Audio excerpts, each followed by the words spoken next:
Um, the good news is I'm glad that the air sign from a few weeks ago that keeps showing up is finally cleared out of the picture. I'm really happy to see that. What I feel happening in your relationship sector is I see you making an effort to really reach out to another person. So overcoming those emotional barriers, overcoming your sense of hesitation and kind of that sense of stubbornness, that sense of like stubborn pride within yourself to kind of try to make a connection with other people. Okay, so this is great. Whoever you're reaching out to, they're so happy to hear from you. They're so happy to hear from you. And I feel like a whole gamut of emotions is being stirred up within them. And they're also kind of like fantasizing about you as well. So this is the energy that you bring to the table. I have here the Princess of Wands. This is Page of Wands, okay, in the traditional Rider-Waite deck. This is communication. This is sort of like, hey, let's do this, let's do that, let's get out and meet me here, let's meet me there. So making some type of a flirtatious gesture towards another person.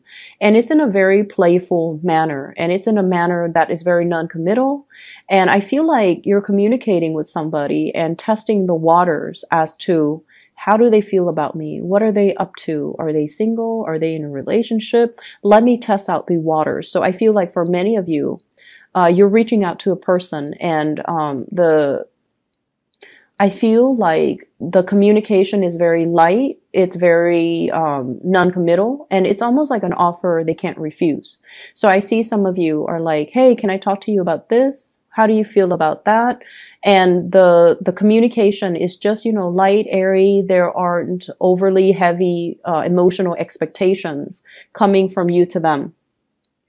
I'm also seeing this is going to be kind of like the catalyst to get the other person to respond to you. It's almost like strategically, you know how to respond to them, or you know how to ask them questions about things that they are interested in. So for example, if you want to see somebody and you know they're really into sports, you can say you want to watch a football game, you want to watch a soccer match. If you're interested in somebody who loves, for example, Peruvian food, you might ask them, hey, there's a Peruvian restaurant that just opened up. A bunch of friends and I are going to check it out. Do you want to come? So it's almost like giving them an offer.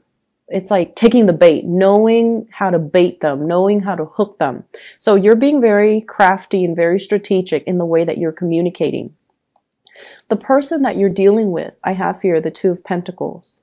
They're going to be very, very surprised and kind of like thrown off course when they hear this communication from you. It's a little bit more flirtatious than they normally expect it from you. So I have here the Two of Pentacles. And the Two of Pentacles usually indicates like juggling two options, juggling multiple options, juggling the pros and cons, as well as juggling emotionally, trying to figure out how they feel, okay? The symbolism with the snakes in the picture, I almost feel like a sense of entrapment. So I feel like you're very crafty with your communication and you're giving them an offer that they can't really refuse. And so as a result of it, they're kind of weighing out what you just said and they're weighing out how they feel. And I feel like, you know, pentacles always indicate something solid, something that's going to be built upon. And so I feel like even if they're in another relationship or they're talking to other people, they're going to be coming your way. But either way, I feel like there might be a little bit of a delay when it comes to their response. But when they do respond, they're going to be jumping towards you. Okay, we have here the Six of Wands. And the Six of Wands is feeling very elated, feeling almost like they have reached that moment of recognition. So I'm hearing come hell or high water, they're going to bounce towards you. So I feel like they're really, really excited about this offer, about the communication. They're going to bite the bait. And so if you're communicating, they're going to return the favor and they're going to communicate with you in a very open and honest way. I see some people here talking to a crush. If you've had difficulties talking to a crush and not knowing what topics to talk about, what to bring up and things like that, you're veering on the safe side, or you have been in the past by talking about, you know, work, by talking about like, how's your boss? How's your supervisor? How are things at work? How are your coworkers? How's your new job? How's your new work environment? Where are you living? Like you're veering on the safe side. But this is the week where there's going to be some major breakthroughs in communication. And then as a result of it, I feel like it's going to open up a portal of communication for you where they're coming towards you and they're revealing more of themselves, okay? And from the perspective of your partner, I have here the Lovers. And the Lovers in this card is greatly about the fantasy. So I definitely feel somebody is eyeing you and they see you opening up and being more flirtatious with them. And as a result of it, they're fantasizing about, oh my gosh, is this person interested in me? Can there be a future built between the two of us? So I feel like you're dealing with someone who is very idealistic, who is very, very clear. And I don't see this as like the juggler where someone is in multiple relationships, or they really do believe in love and commitment, and they do believe in like love at first sight. They do have these very idealistic ideals when it comes to love and relationships. And, you know, they might have been thinking about you for quite some time, because, you know, this person has been asleep dreaming about their one and only for quite some time. And I feel like you're dealing with someone who's also very creative in the creative field, or they have, you know, artistic abilities, they have musical abilities, and they're very much excited about the offer that you have on the table. They're very, very happy to be hearing from you, to the point where they're fantasizing about what could be as a result of this relationship, okay?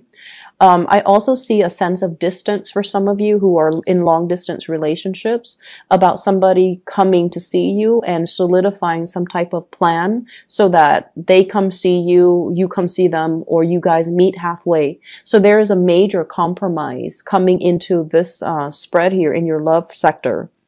The last card we have here is the Five of Swords. And the Five of Swords is walking away from a situation that was very undignified, wanting to, it's sort of like pride getting in the way. And so there might have been stoppage in communication as a result of one person reaching out and not getting the response, and then they start getting defensive and they kind of clam up. So I feel like the energy for you this week is all about playfulness, lightheartedness, communicating in a way where it expresses how you feel by putting your walls down, by not, you know, letting this defensive energy coming in between the communication. So it's like, oh, I communicated. I reached out last time. They didn't respond. So now they need to reach out to me. So you are letting go of that, you know, whole concept about keeping scores and self-isolation, and really letting your partner or your significant other know that it's okay to, you know, you take care of whatever you need to take care of. And when you're ready, you come back to me. So I see like a bridging of that emotional distance happening between you and them. And I feel like it starts out with you communicating with them and letting them know how you feel about them. So pretty much the ball's in your court if you want to, you know, pass it along to the person that you're interested in. Okay. So I still see a very strong air sign vibe here with this spread. Aquarius, Gemini in particular, and Libra. So sun, moon, or rising, they might have, you know, a lot of air in their chart. They might not be someone who is overly emotional, but I feel like they're very enthusiastic. So you know what they like and you know what they don't like. And so, for example, you know that they like, for example, Peruvian food. You know, like they like sporting matches. You know that they are athletic. And you know that they like, for example, you know, a specific type of movie from a specific era. And so you know all these things about them, but for whatever reason in the past, you don't really ask them about these things. Like, why do you like these things? And so this is the week where you are strategizing to ask them to get them to be a little bit more, to get them a little bit riled up so that they talk to you about their dreams, their aspirations, and they talk to you about things that they're passionate about. So there is definitely breakthrough in communication coming through to allow you to kind of meet halfway. Meet somebody halfway, somebody that you're interested in, because they're coming at you in a very enthusiastic manner, because you communicate with them in a manner that is appropriate to get this person to respond the way you want, okay?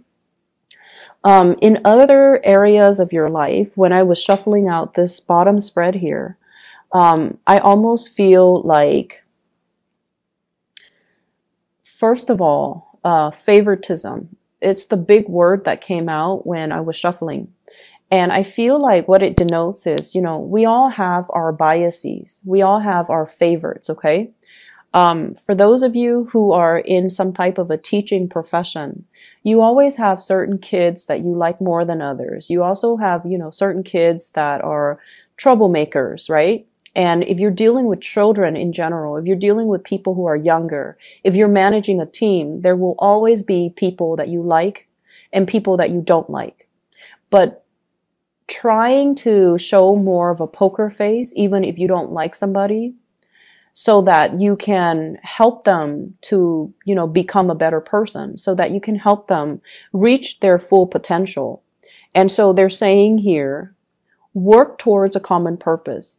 Finding and emphasizing the good traits about the other person rather than dwelling on the negative traits that they embody is really going to help you in dealing with the people that you don't like, especially if you are in charge of, in control of their work environment, in control of their professional development. That's going to go a lot further for you, and it's going to show the fact that you're very unbiased, and it's going to show the fact that you're able to shape and mold people, and even the people that you don't like, okay? So I feel like letting your defenses down, and especially dwelling on the positive traits about somebody, will help you kind of get along with them and to help you develop them so that you can strengthen their weaknesses. Does that make sense? I see a lot of people here working with children. And I see a lot of people grading, performance evaluations, professional development, and you're giving somebody a score. And I feel like naturally you have people that you like, but I feel like you're not seeing them in their full spectrum. You're only seeing a very select few. It's like you're seeing, you have this window into their personality, into their psyche. And I feel like once your opinion is made up about a specific person, this so-and-so is, has a big ego, so-and-so is controlling, so-and-so is a gossip. Once you have already made up your mind, it's really, really hard for you to reform and reshape your opinion. And so my advice is, don't judge too quickly. And I'm seeing a lot of judgment from this card. And I'm also seeing like, premature judgment will not only be detrimental to that professional relationship, but it can also affect who you give the projects to, who you take under your wings. Okay, so be careful about that.